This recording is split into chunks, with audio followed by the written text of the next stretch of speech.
public hearing is now called to order at 6 p.m. on Wednesday, February 23rd of 2022. This public hearing is being held as required by the provisions of Chapter 131, Section 40 of the General Laws of the Commonwealth, an act relative to the protection of the wetlands as most recently amended. Notice of the time and place of this hearing was published in the Standard Times on February 15 of 2022. It was also posted in the town clerk's office. Persons wishing to be heard will be called in the following order.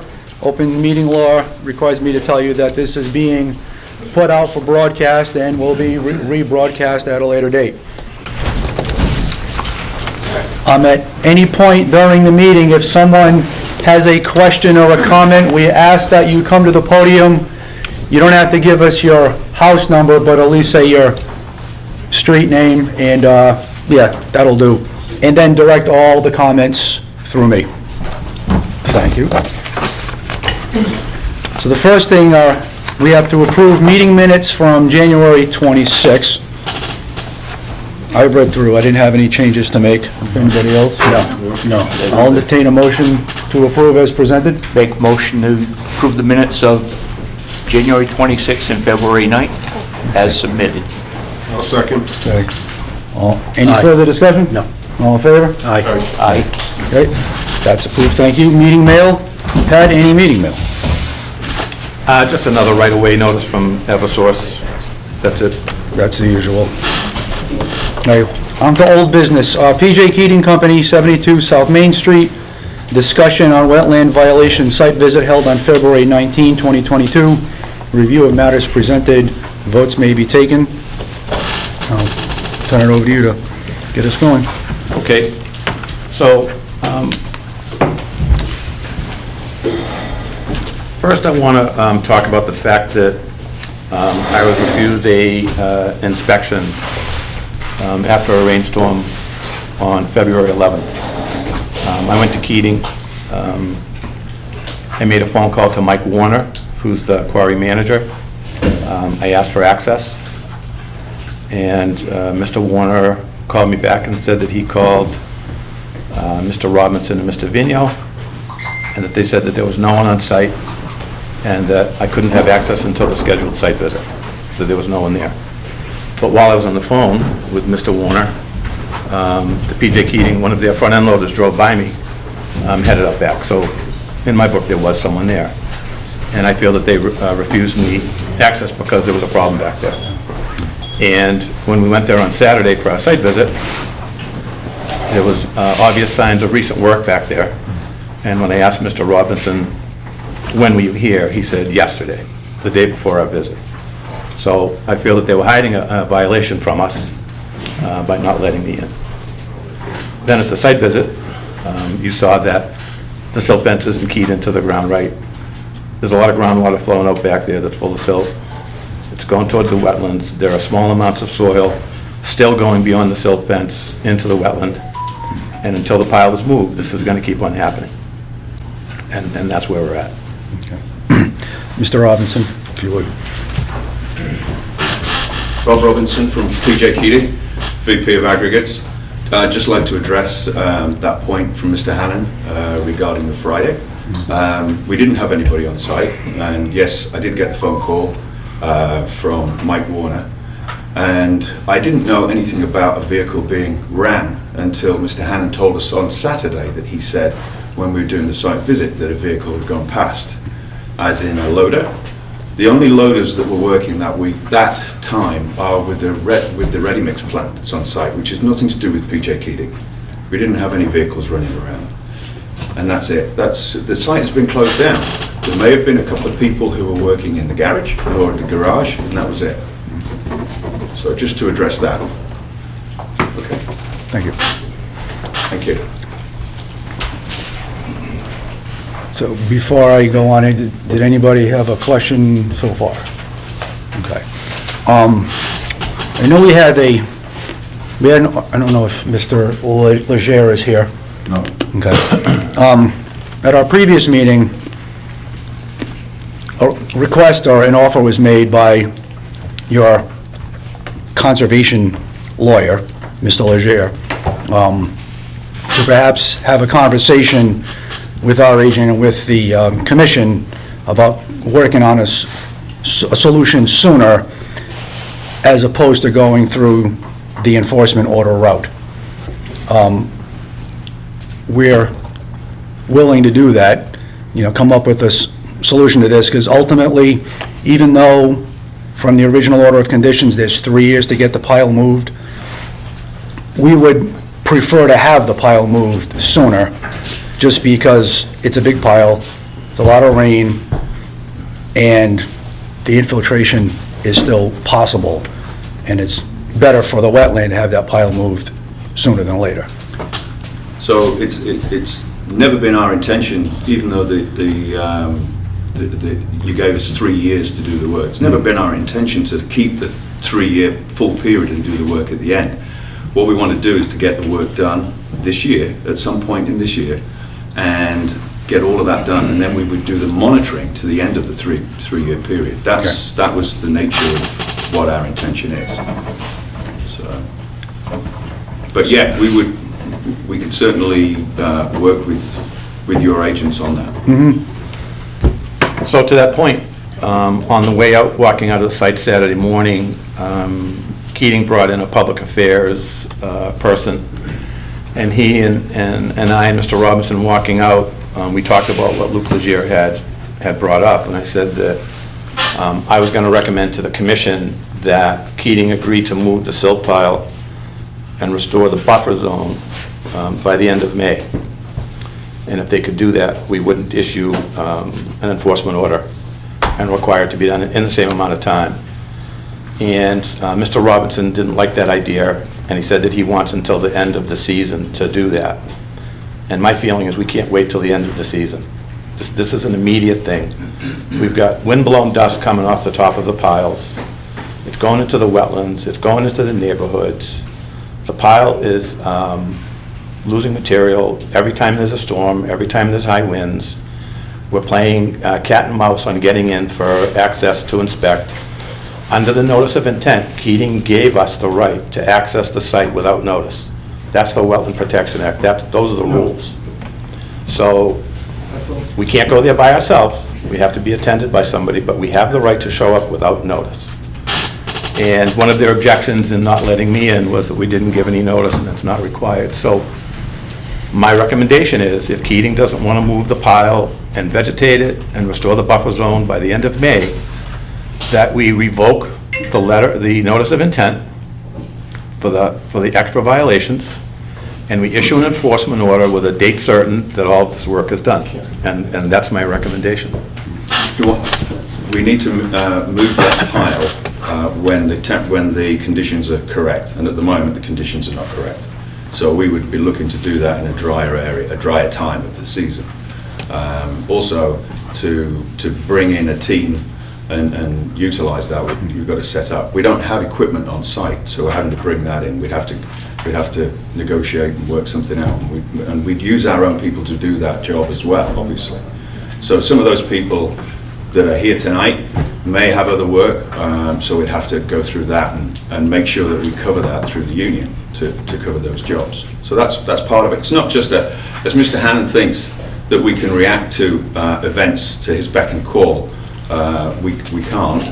The site's been shut down. We've had equipment removed from the site, and if we have to go in and do some remediation, some repairs, we have done that. We have been doing repairs. We will continue to do that, and we bring equipment in as and when we need to do that. But that doesn't happen after a click of the fingers. We had 2 feet of snow approximately. We had 2 inches of rain, followed by an immediate site inspection. And I do feel that we're sort of being pushed by Mr. Hannon in his usual sort of manner to drive us to show that we're doing something wrong. We've worked diligently to stay on top of this. We've never said that we're not going to move the material. We're always going to do that. And going forward, our intention is we'll work with whoever you want us to work with, and we'll move the material. But it would be done in a proper time. To go in and do it now, you've seen the site conditions, and we're still sort of in the mud season, as it were. and we're doing our best. Now, if you look on the opposite side of the fence line that's down there, the line that demarcates the buffer zone as such, there's very small infiltration, very minimal for what's gone through with the amount of heavy rain and everything that we've had. So, can you clarify what you mean by end of season, and then I'll let Mr. Karen speak. Sorry? So, you used the phrase, and Pat used the phrase, end of season. What do you mean by that? Well, end of season, depending on truck availability and things like that, but we could look at doing this sort of in the dry season as such, and that's probably going to be the best way to do it. So does that mean July, August, September? July, August, September. That's what How many days, weeks do you think it takes? we're looking to at probably move about 6 weeks. of constant moving of? Yes, 6 to 7 weeks of moving material, Okay. approximately. And that depends on what we might find. Mr. Karen, did you want to? Well, I was just concerned about And just for that. the record, too. Charles Karen Environmental Consulting. I was concerned about the timing of doing it too early in the year. I mean, I think you all could see how wet and how unmanageable that material is when it's really wet. It's only going to get wetter potentially over the next several weeks. You know, and it's going to be more unstable as we lose what frost there is. I think ideally that material should be moved in that June, July to mid-August timeframe. I think the ideal thing would be try to have it done moved by early August, so that you have a few weeks to try to get, you know, things loamed and seeded and prepped for planting and seeding, and then be able to do the planting and seeding in September when we're getting into optimal growing season again. 'Cause my concern being, again, even if we didn't have a big problem with the material being too wet in the spring, would then be at the point where you're trying to plant going into July and August, when it's going to be hard to get anything to grow. So I think for a couple months time frame, I think there just needs to be diligent maintenance of the erosion controls in the meantime, which, you know, I guess I was a little concerned hearing that going out and doing that work was a problem, because that's basically required by the order of conditions and allowed by the order of conditions to go out there, maintain the silt fence and work on it, remove the entrapped sediments. Chuck? I don't think that's, Under the Wetlands Protection Act, are they supposed to notify us when dirt goes beyond the silt fence? I don't think specifically it is. You don't think it's a new violation when silt goes beyond the silt fence into the wetland? But I guess it's not supposed to happen. You know, my experience is when you have an order of conditions and people are working on the main, things are gonna go wrong no matter what. No matter how well you plan, something can go wrong. You can have unusual weather conditions, and you can get some release of sediment like that. And I mean, the key in my experience has always been is people making sure they're maintaining it, not avoiding maintaining it. As long as you're doing those things under an order, there's usually no enforcement action. It's only if people start ignoring it completely. Can I hold you right there for 1 second? Yeah. So, it's my feeling that they are ignoring it, because Mr. Robinson made a representation to this Conservation Commission that it was being inspected daily. And we've been told since then that there's no one on the site, that there's snow on the site, that we can't go on the site, there's mud on the site, there's trucks stuck in the mud on the site. So what is it? Is it being inspected daily, or is it being ignored? Because it's one of those two. I didn't say that. You didn't say that? I didn't say it's been inspected daily. I said it's being inspected when we've got people around on site. And we're keeping an eye on it, so we are. So that's it. So, Mr. Chairman, I would ask you to check with your clerk, who does your minutes, And I don't believe it says that it has to excuse be me, I didn't inspected. interrupt you, who was very careful to put in the minutes that Mr. Robinson made the representation that he inspects it daily. Daily, and that's why we shouldn't worry about it. So if you want to ask your clerk, she can tell you that she listened to the video and she heard that. Is that correct? The other thing I wanted... Hold on. Is that correct? I did review the tape and did say that. Yes. The other thing I wanted to get into, I think, again, everyone doesn't want it to happen, but I feel like what we discussed with the commission through the whole several months hearing process we went through going over this. What we proposed to the commission, I thought the commission was in agreement with, and that your consultant was in agreement with, was if we go back to eventually the restoration and monitoring, we all discussed that wasn't gonna happen until the pile was moved and stabilized, because there could be more sediment, things could go wrong, and there'd be more sediment there where you don't have to keep doing things over and over again. So I feel like the commission, in issuing the order, recognized that we may have these issues that we'd have to deal with as time went along. I don't think it should be shocking that that's happened. So we have it, so if, I mean, I still would like to see something worked out with a date, time period, with your side and our side, but if there's a lag between, during dry season, there's gonna have to be some wetting of the top of the pile, because I know one of the neighborhood concerns is stuff blowing off the top. So if we end up working something out like that, that's gonna have to be part of the plan. And that may very well already be in the order of conditions, I don't remember, but we're gonna have to make sure that we're not adding dust to the neighborhood until that pile is removed. And to that point, Mr. Chairman, you heard on the meeting where I played the video clips where Mr. Vigno said that the P.J. Keating could have prevented more siltation to the area had we allowed them to do some work. But we told them they couldn't do any work in the area until a meeting, but that they could have put a Band-Aid on it. So I'm going to tell you that P.J. Keating had the ability to go to the top of that silt pile and put up some type of a check dam that prevented the stormwater from overflowing the slope and eroding the slope into the wetland. And I suggested at the last meeting that maybe they ran out of Band-Aids, but Keating needs to take this seriously. They're not. They're tooling us here. And I strongly recommend that we take firm action here, not give them any wiggle room and have a date certain, but ask them to fix the top and stop that water from going down. Anybody else have any thoughts, comments, questions? I'd like to ask a question. Christian, yeah, Hi, and just, yeah. Christian D'Souza, 46 Morricane Avenue. Mr. Chairman, how many years has Keating been allowed to accumulate this mining waste? How many years has it been that this has been accumulated? Does anyone know? They might be able to answer that better than I can. I don't know. And that being said, if it was so easy to accumulate it, why is it such a problem to diminish the pile? That's my question.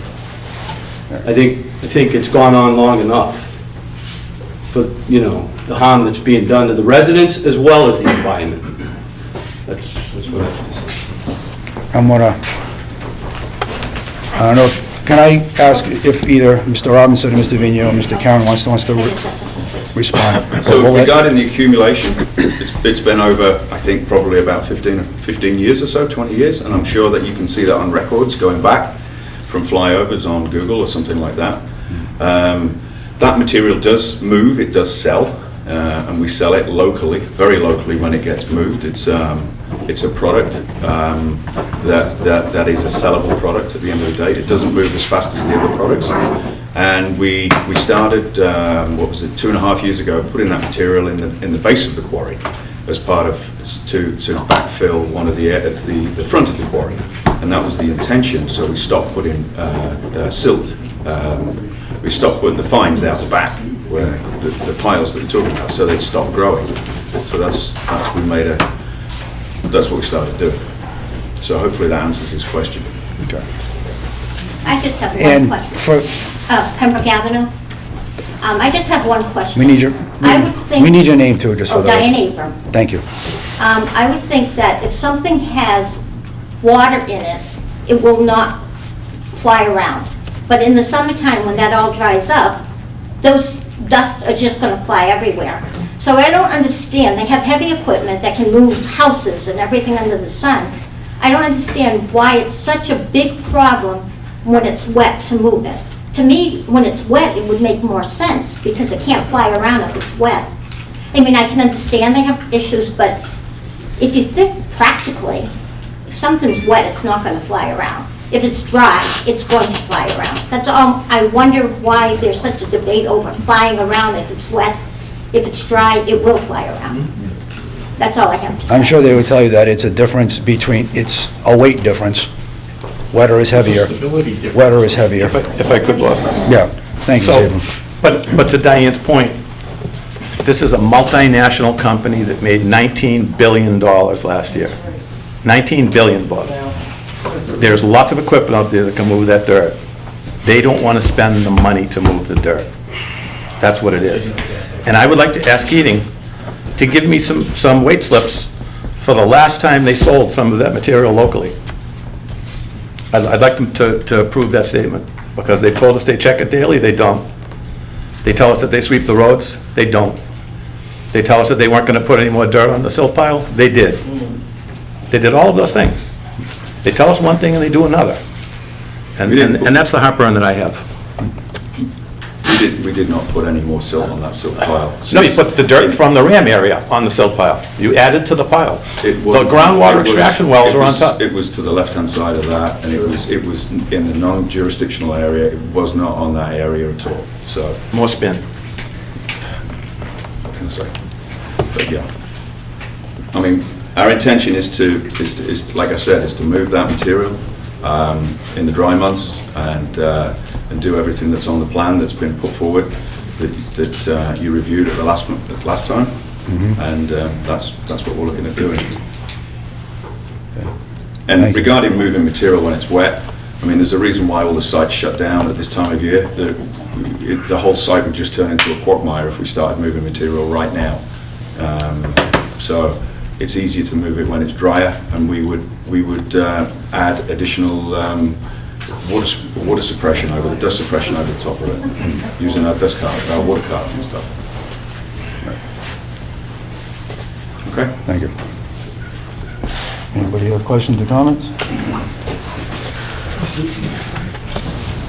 Please, Doug. Doug Vignell, PJ Keating.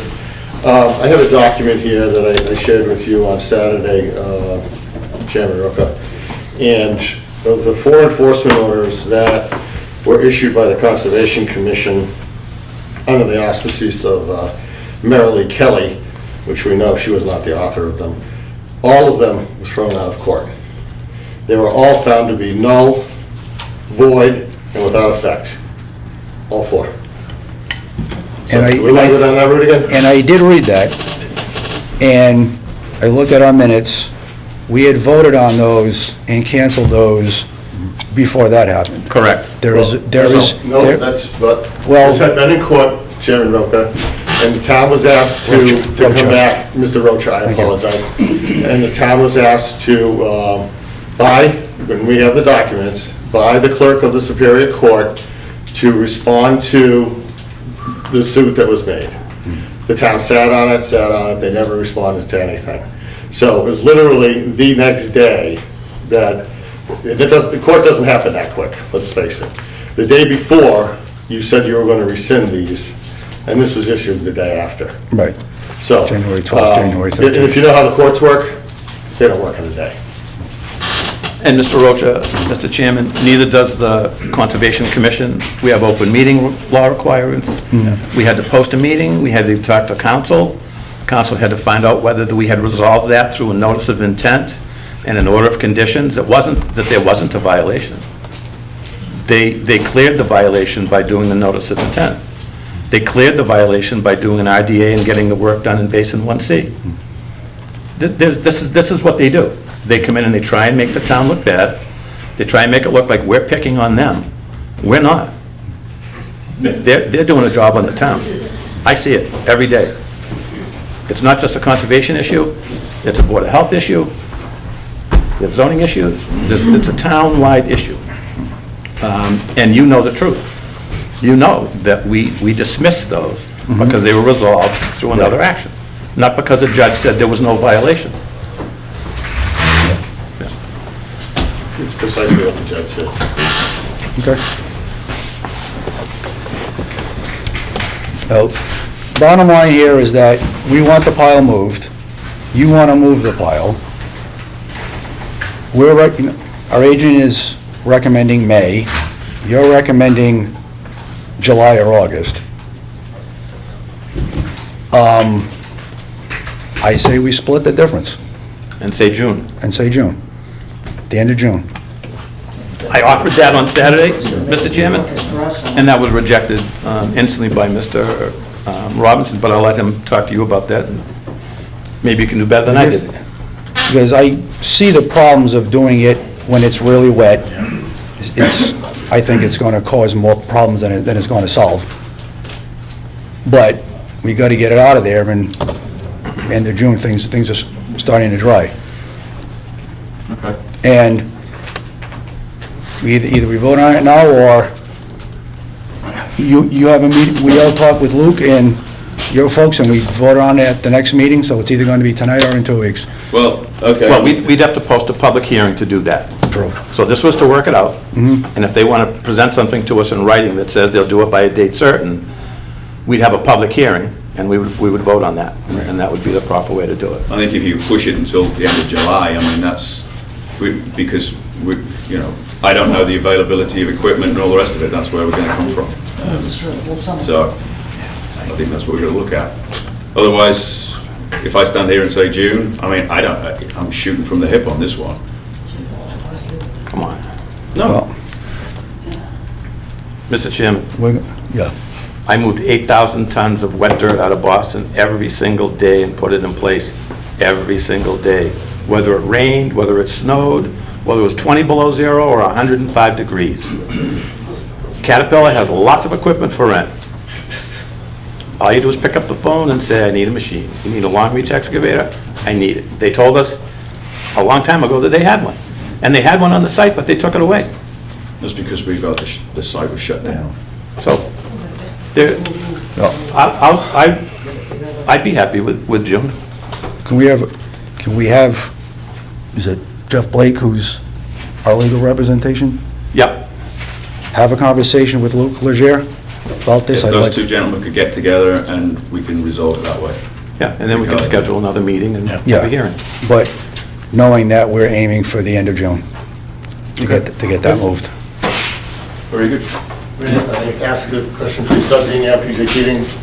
Why do we need to have another hearing when we're here saying we're going to do it and we'll put it in writing? What's the purpose of another hearing? Because under the open meeting law, we need to publish a... What's this meeting? This This is a public meeting that This we're is having right a here. discussion item. We haven't opened, Just like the workshop a couple weeks ago? Yes. That we weren't allowed to say anything? no, you No, it's not were. that you weren't allowed. You got to make comment. I heard the chairman ask, does anybody want to say anything? See, this is what you do at all these meetings, Mr. Vigneault, is you try and make everybody look bad by misrepresenting what happened. And that was the reason for those video clips. Because you've been misrepresenting everything and doing another. So the chairman clearly at that meeting said, does anyone want to make any comments? Mr. Robinson made a comment, Mr. Leger made a comment. And town council called me the next day. I won't tell you what he said, but it wasn't that it shouldn't have happened. He was glad that the comment happened. This is a public meeting. When you post a public hearing, people will come because they know they can give input. At a public hearing, at a public meeting, you don't have to take input, but the chair was gracious enough at that meeting to take input from the public. That's how it works. So there's no magic here. We're not doing anything bad to you. We're not being mean to you. You give me some examples when I've misrepresented what's going on. We've admitted that this occurred. That there's We've never some said running. it occurred. You could drive an excavator through the rutting in your failed slopes over there. So what does that have to do with the Conservation Commission? All the silt coming out of it. Where's that going? Into the air as dust and blowing into the natural habitat. Okay. That's what's happening to it. Right. Watch the video where your consultant said it was happening. So we'll leave it at that. Our town council will meet with your lawyer and anybody else that needs to be involved in that conversation. Work that out, and we'll post a public hearing for 2 weeks.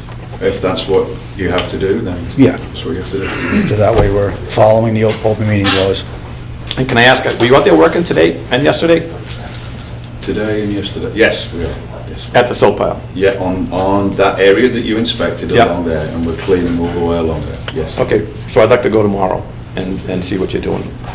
If you had people there today and yesterday, I'm sure you'll have someone there tomorrow. Yep. All right, so I'll be So- there tomorrow at some point, take a look. Thank you. Thank you. Thank you. Mr. Robinson. I just want to say, Chuck, please come up to the Make sure I'm podium. clear what you're asking. You're asking for PJ Keating to request an amendment to the order conditions. Is that what you're saying? No, we're That's the asking... only way you No. can change what's in there No. or impose a new requirement. No, no start date was put No, not at all. So what we're asking Keating to do is to submit a work plan with a date certain that the work will be done under the existing notice of intent and order of conditions.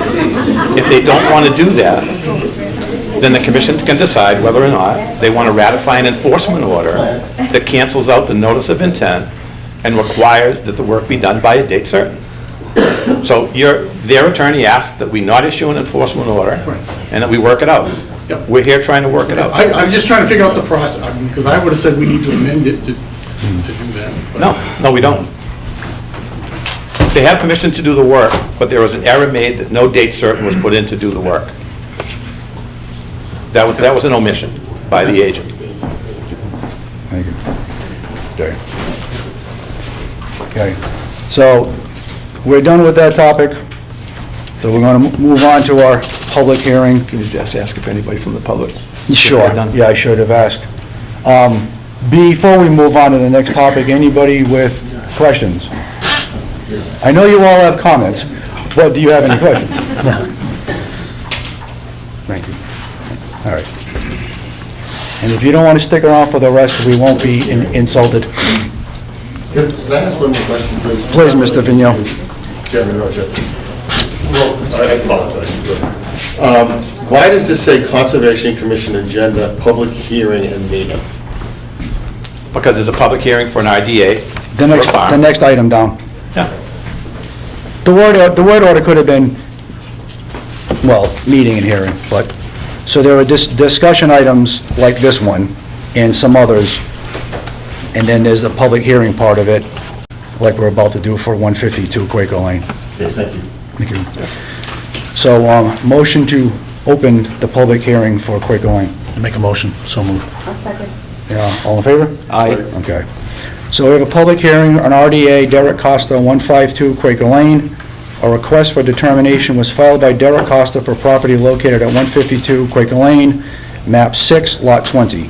The applicant proposes to construct a heavy-use barnyard area, waste storage facility and roof to cover both within the 100-foot buffer zone to a bordering vegetated wetland. The applicant is represented by Robert Field of Field Engineering Company Incorporated. Plan name is Site Exhibit for 152 Quaker Lane, dated February 9 of 2020. Mr. Field, if you would.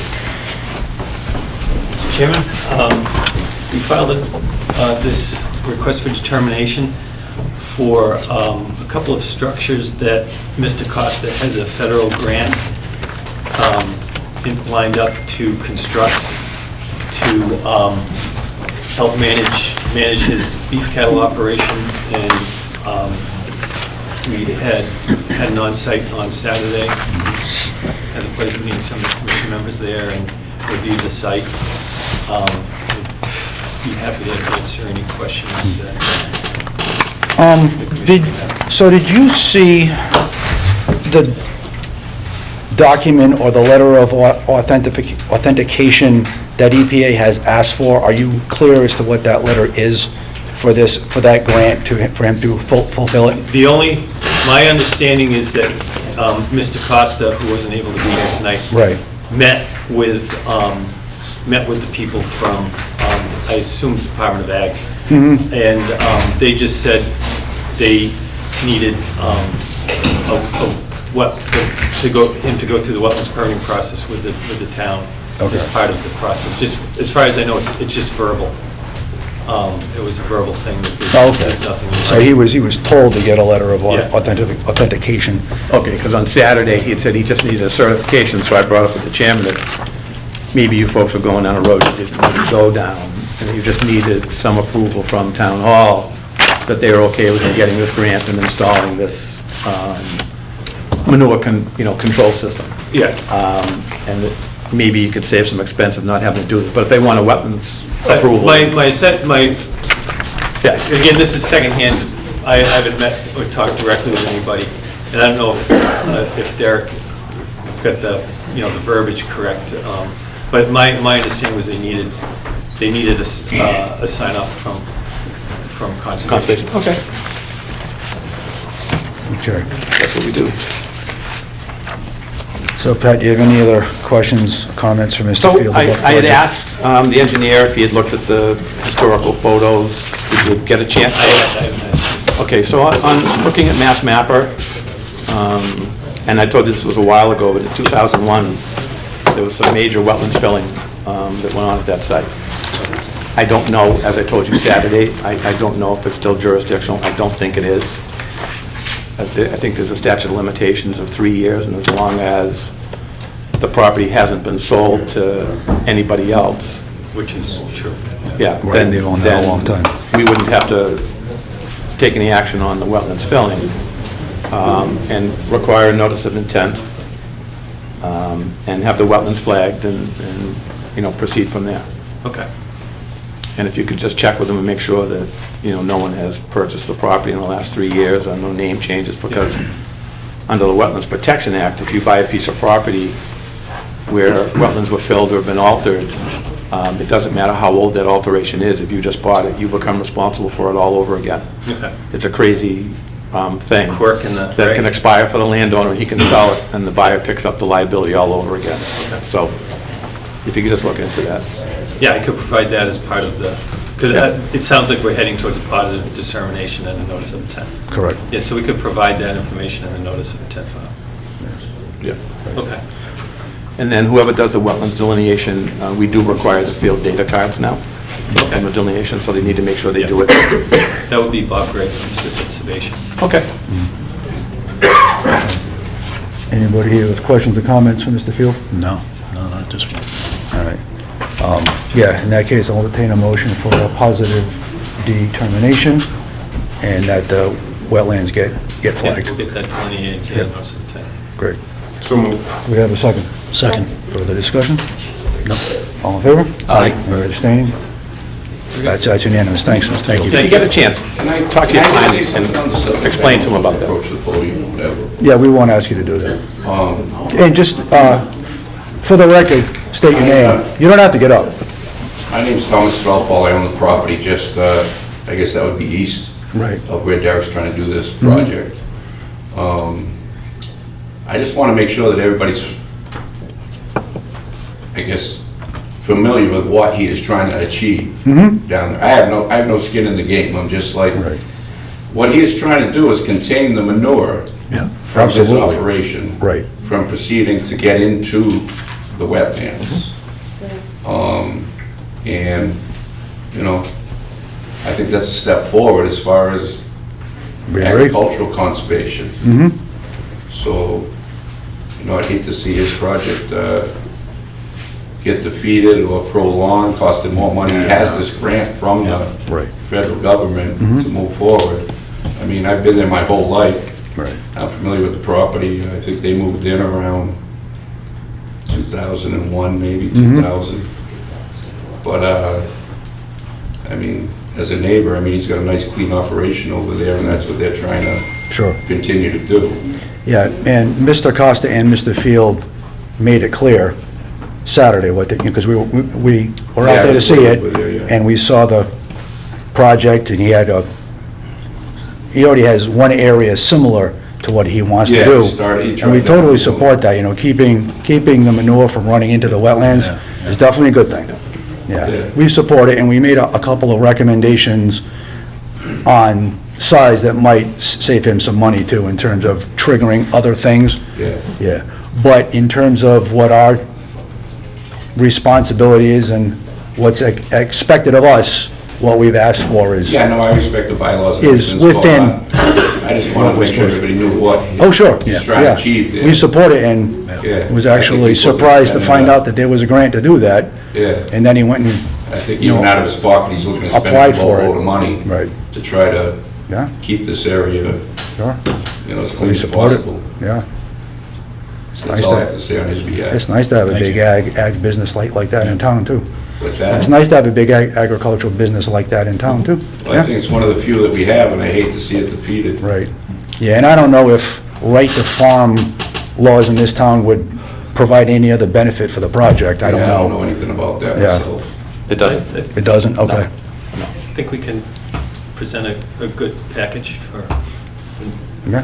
for you guys to review at the next year. Not the next hearing, but when we get a file. And that's why we want to know if there was an alternative, because we didn't want to put you through that expense of the notice of intent and flagging the wetlands. Yeah. Good. No, it's a good project. He's providing 143 with some nice beef. 143 market. Oh, yeah? Yeah, so doing well. So. Cool. All right. Thanks, Bob. Thank you. Appreciate it. Okay. Motion to close public hearing? So, And a second? Any comments from the public? Anybody else? I don't think so. Okay. I know Mr. Delphos. We're good. All right. Okay. Good evening. Thanks, too. Hey, Thanks. Yeah, Joanne, that was unanimous to close the hearing, too. Who's second? I'm sorry. I don't remember. That's- Okay. Never did. Next item on the agenda, discussion, policy on buffer zone. Review of matters presented, votes may be taken. So, Pat? Didn't do it. Too many fire drills. Okay. I spent a little bit of time over at Perry Hill Road today, so. Okay. Who's the office? Next, budget fiscal 2023, review of matters presented, votes may be taken. So as you know, I brought a proposal to the Finance Committee and the Board of Selectmen to move Joanne to administrative assistant from senior clerk and to have her be in the Conservation Commission full-time, rather than work Conservation 4 hours and Board of Health 3 hours.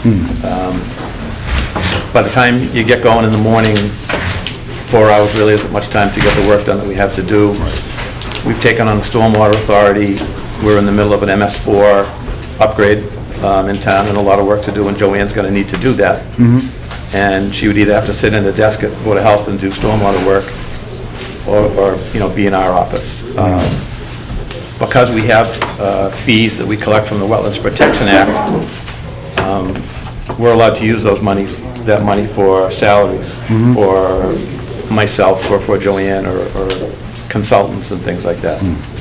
So when I submitted my budget, I recommended to the Finance Committee that we elevate Joanne to administrative assistant and put her at the mid-grade of administrative assistant, and that we would use $3,000 a year out of the Wetlands Protection Act money to subsidize that increase in pay. It puts no burden on the taxpayers, Right. and we actually reduce our budget. They're all in favor of that. The manager supported it. It went before the selectmen the other night, and Jim Merritt, the building inspector, got up and objected to it. And he wants his secretary, his clerk, to become an administrative assistant before Joanne. And he felt that he collects $100,000 in fees, and he could be able to use his money to pay her, but he doesn't understand that this is a dedicated fund Right, his goes into the set general up by the fund. Wetlands Protection Act just for this. So I would ask the commission to take a vote tonight, because the Finance Committee wanted to know if you were going to support this, to support bringing Joanne up, the administrative assistant, and using approximately $3,000 a year from the Wetlands Protection Act fund to supplement that salary. Somebody want to make that motion? Yeah. Do we have a second? Second. Any further discussion within the commission? No. Anybody out there? If you know how hard she works, you'll give her, She so, puts up with me. seeing no further discussion, all in favor? Aye. Any opposed, any abstaining? That's easily unanimous. Thank you. On to stormwater. So PJ Keating Company, 72 South Main Street, stormwater permit discussion, review of matters presented, votes may be taken. Yep, so, back when Marilee was the agent, she had sent a letter to PJ Keating that they needed to apply for a stormwater permit. And Keating wrote back and said that they didn't need one, that they're covered under their NIPD's permit. And that's what they tell us all the time, is that they're covered by another permit. We have a stormwater bylaw and a stormwater regulation in our town that requires them to apply for a stormwater permit. So I will be sending them a notice that they need to apply for a stormwater permit, and I'll wait for a response from them. Currently, they paved more than 5,000 square feet when they started up the asphalt plant. That triggers a stormwater permit. They worked where they tore down the asphalt plant and disturbed more than 5,000 square feet. That triggers requiring a stormwater permit. And then we've got stormwater going off-site into the wetlands, and that triggers a study of their existing stormwater plan for their stormwater pollution prevention plan. And they haven't done that. As well as being required to hold regular stormwater pollution prevention plan meetings to assess their stormwater pollution prevention plan's effectiveness and any corrections that they may have to make. So after the excursion into the wetland and after each excursion into the wetland, under their SWIP, they need to report to us that that happened, and they need to report to us that they met as a stormwater pollution prevention plan committee, and that they made recommendations to correct that, and that they made those corrections. So when I first came on board with the Board of Health and Soil Board, I was invited to a SWIP meeting, and I was going to be attending their SWIP meeting. There hasn't been another SWIP meeting since that one about 16 months ago. So once again, you know, they write down that they do all these things, they send out all these documents, and I keep telling Mr. Robinson when I'm out there, if you're not going to do it, don't put it in your plan. And I'll stop asking you why you haven't done it. So I'm going to notify them that they need a stormwater pollution, that they need a stormwater permit, and we'll see what happens from there. Okay. So that will be going out, is what you're saying? Yep. Okay. That'll be out by Friday. Mr. Vigneault? No, Mr. Chairman, can I just ask the commission how and who reviews the stormwater management permits? Beals and Thomas does our peer review. Beals and Thomas does? Yes. Okay. Okay, very good, thank you. Anybody else? Thank you. Stormwater bylaw revisions, SATM, review of matters presented, Yep. votes may be taken. So our spring annual town meeting is coming up. We got a notice from the new town administrator that the warrant closes on March 11th, and all of our articles for a town meeting need to be in. EPA is requiring some new language in the stormwater bylaw. And Conoco is making those changes. They're doing that MS4 work. And we have to modify the stormwater regulation that we have to coincide with the language that's being modified into the bylaw. So the bylaw is a change at town meeting. The stormwater regulation is a public hearing that we will have. We'll advertise the regulation in the newspaper, hold a public hearing, and then it becomes effective 14 days later. It's nothing that goes through town meeting or has to be approved by the Attorney General's office. And then all of our stormwater stuff will mesh. I have recommended changing the trigger on the stormwater permit from 5,000 square feet to 40,000 square feet. The bylaw that the town enacted was an EPA document that came in at the last minute, and to be in compliance, the town just approved what EPA gave them. And it was far to the left on being aggressive. And 5,000 square feet was triggering people building a single-family house, you know, repaving their parking lot, building a stone wall more than 12 feet long. All of these things triggered spending a lot of money on a stormwater permit. So we met with the selectman and town administrator prior to this one, and everybody agreed that 40,000 square feet wouldn't affect the residents and put an undue burden for them on this, because as you've been seeing, this is an expensive process, in our mind, expensive.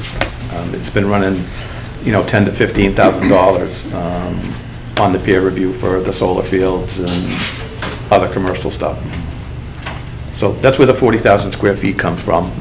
And then we're going to add some language that for basins, that there actually be a perk test before we approve it, because had that been done at 88 Wing Lane, we wouldn't be in the position we're in today.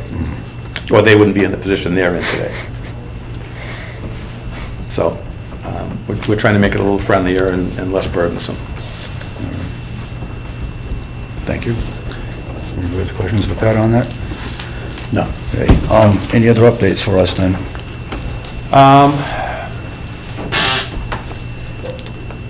I'm getting a lot of calls on the project we approved at Mark Francois, 293 Perry Hill Road. And I've been out there 3 times. I was there today for an hour talking to Mark. So we approved it with a notice of intent, order of conditions. He met the stormwater requirements. He got his stormwater permit. But there was an appeal of some language on his subdivision. So people are under the impression that his wetlands permit was appealed and that he shouldn't be out there cutting down trees. He has all his permits. He has a challenge to his subdivision, but he's entitled to build a road to nowhere if he wants to. You know, he's building it at his peril. Right. And he's well aware of that.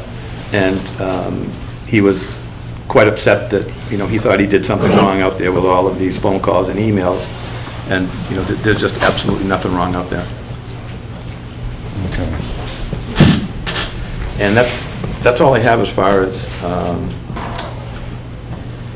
what's. I've been out on a bunch of inspections. I have some questions, but there's no one at the job. And they're either away for school vacation with their kids or whatever, but I've left some notices to get a phone call. 2 of our projects started without giving us the notification and installing their erosion controls. Right. Hathaway Road is one of them, of course. Yeah. So, Okay. Good to know. it's been a busy week. Anybody else up front here with business for the commission? Repwald, Russ from Repwald. Yeah, so I talked to,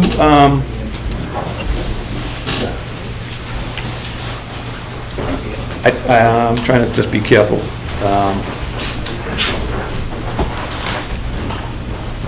I talked to the permitting authority for Repwald, and I explained our visit and you know, how that went, and that, you know, Mark really wasn't sure if he really wanted to go through all the bells and whistles to meet the federal requirements to be a junkyard, and that he was going to talk to his engineer and see if he could, you know, make that decision, and that we advised him not to make it quickly, to, you know, make a decision.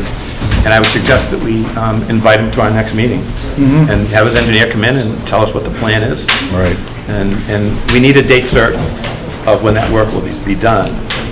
And the permit authority is of the impression that if we don't have a commitment to have it done by May, they may revoke the permit. It was supposed to be done by December. And there were some extenuating circumstances that it didn't get done. But there's ample time now between December and May to do these things he should have done.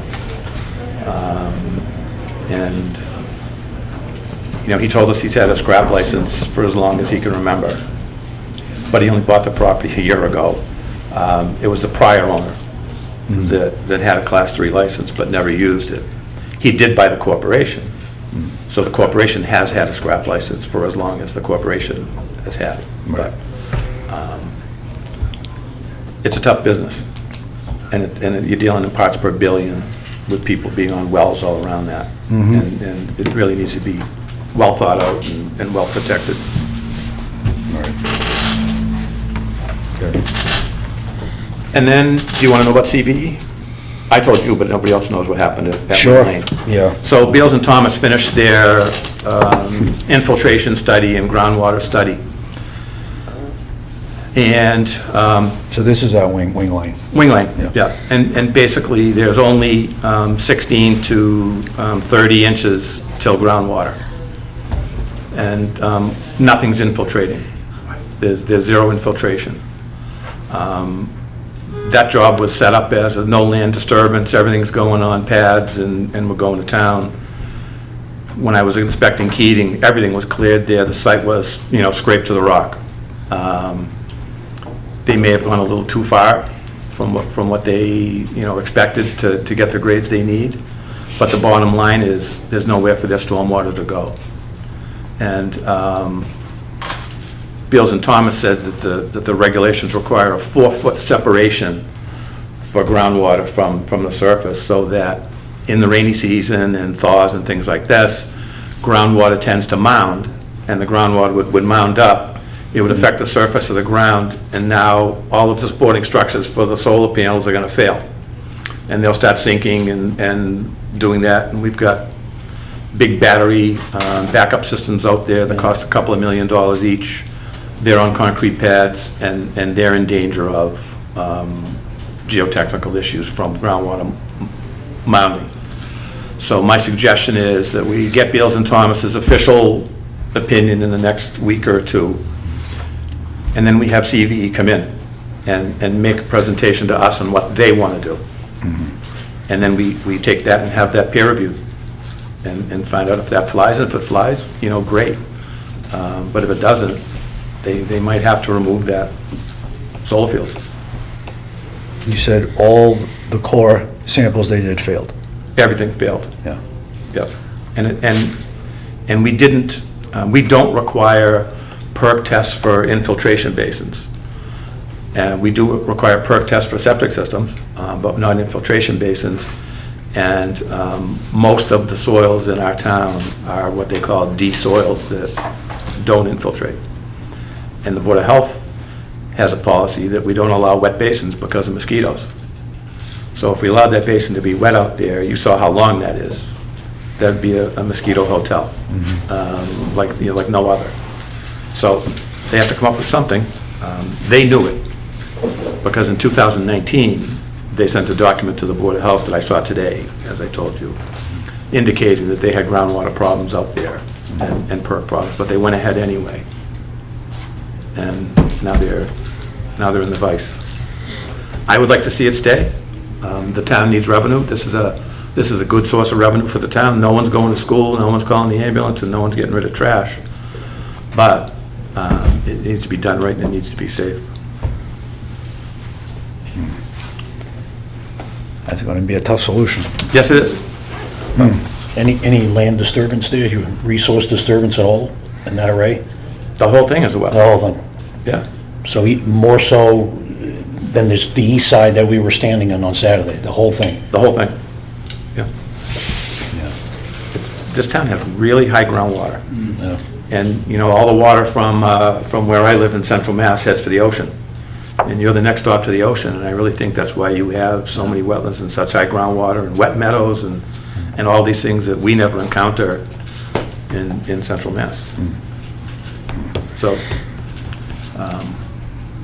they just didn't do a good job on their due diligence, or they thought they were going to get one by. So, Good luck. Good luck. Good luck. yeah. Flipping that project. Seeing no other business for the commission or from the commission, I will entertain a motion to adjourn. So moved. Do we have a second? Second. All in favor? Aye. Meeting adjourned at 7 PM.